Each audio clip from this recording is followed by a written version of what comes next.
banjir Jatiwaringin, Bekasi.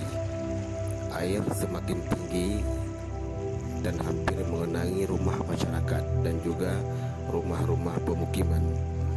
Ketinggian air sudah mencapai 1 dan 2 meter.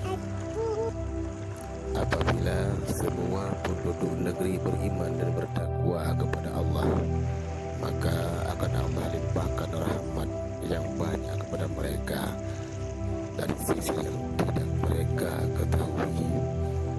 Dan semoga banjir ini tidak menjadi malapetaka. Seyogianya ini merupakan rahmat daripada Allah Subhanahu wa taala. Tergantung bagaimana kita bersyukur dan juga mensyukuri nikmat yang telah diberikan kepada kita. Ya.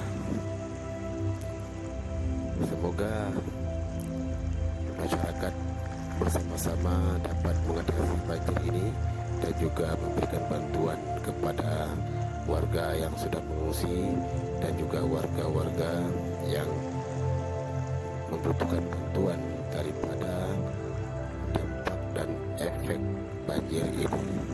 Terima kasih.